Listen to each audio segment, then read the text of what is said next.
Hello. In this week's Torah portion, Toldot, we read, quote, "And Isaac sent Jacob to Laban, the Aramean, the brother of Rebekah, the mother of Jacob and Esau," unquote.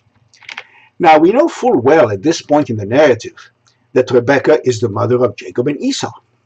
So why does the Torah give us this information again? The sages teach that nothing in the Torah is superfluous, that every word is there for a reason. So we have to ask ourselves, what is the hidden teaching in this repetition? For an answer, let us turn to Rabbi Shlomo Yitzhaki, the great Rashi, the 11th century French grandmaster of all biblical commentators, the obligatory first step for Jews eager to understand the meaning of Torah and Talmud, the one whose succinct and brilliant commentary graces every Chumash and Talmud edition. And what does the master say? Quote, "I do not know what this teaches us." Well, thank you. And if you dig a little deeper in Rashi's life work, you find that he confesses his ignorance 77 times in his Bible commentary and 44 times in his Talmud commentary. The great Rashi does not know. How can that be? Because he just doesn't know. He's not omniscient. It takes courage to admit simply, clearly, and humbly that you don't know. Now, Rashi does not comment on every single line. When the meaning is obvious, he does not elaborate. He could have just skipped the parts he did not understand, so as not to reveal his ignorance, and to make you feel like a moron for being stumped by a line that is so clear it requires no commentary. But he didn't. He was intellectually honest and went out of his way to point out that he did not have an explanation. The Talmud says, "Lamed leshon chalomar eni yodea." Teach your tongue to say, "I do not know."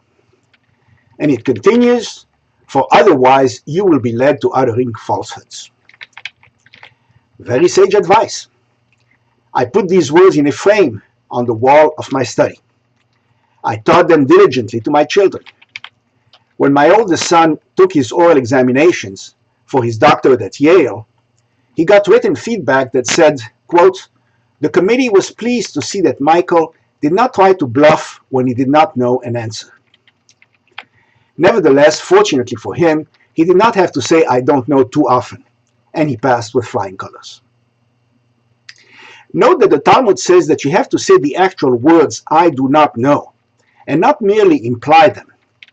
You must not say things like, "That's a very good question," or "The matter requires serious thought," and leave it at that. You must not spread the blame for ignorance by saying, "We need to better understand the context. We need to know more about the background before we can answer." You must not act mysterious by saying, "Here's what I can tell you." You must not make scholarly sounding statements that do not explain anything, hoping to make your listener feel that he is too stupid to understand. As Hillel said in Pirkei Avot, the crown of the Talmud, do not say something that is not readily understood in the belief that it will ultimately be understood. You must not be vague by saying there are many possible answers or start inventing things. You may not put the monkey on the questioner's back by saying, "What do you think? Oh, come on, you can answer that," and so on. Just say, "I do not know."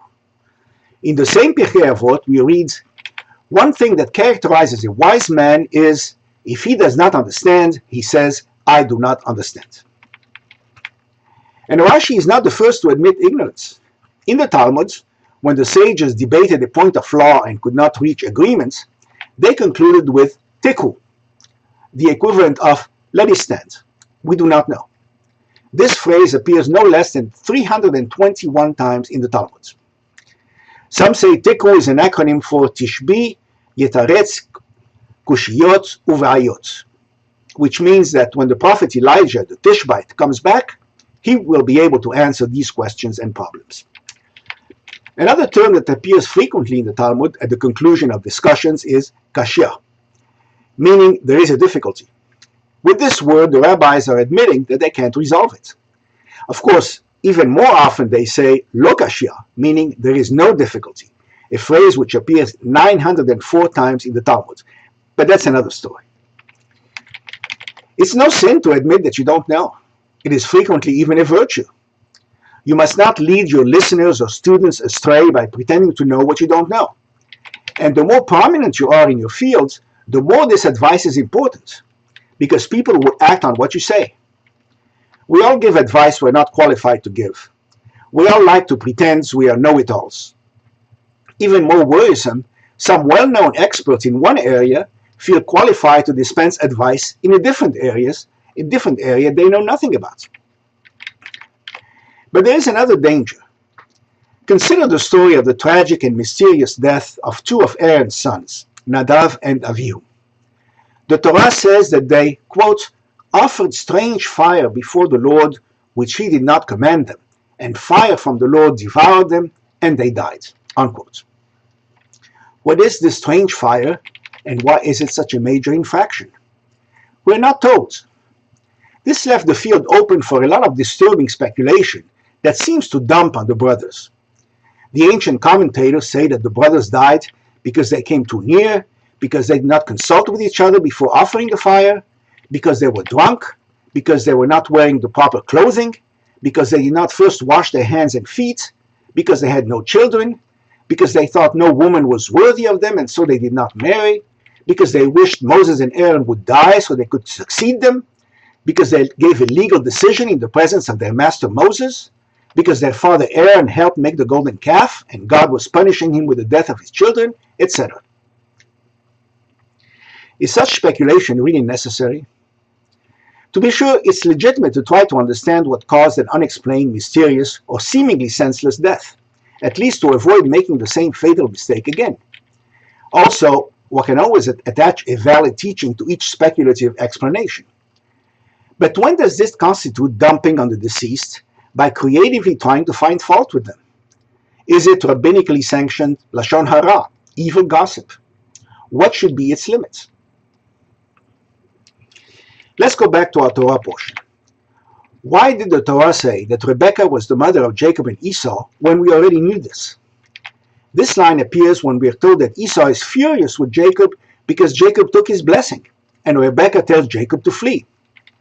Many commentators attempted to guess the reason. For example, the Tur in 14th century Spain says that it teaches us that she loved her two children equally, as mothers always do, even though one, Esau, was the bad guy and was trying to kill the other one, the good guy, Jacob. But that's speculation.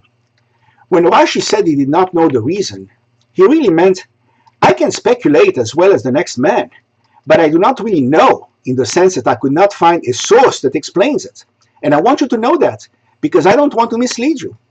Also, I have thought of many possible explanations, but none of them seems compelling to me, so I won't list them. And that's what we should all do. As Mark Twain put it so well, it's better to be quiet and be thought a fool than to open your mouth and remove all doubts. Shabbat Shalom.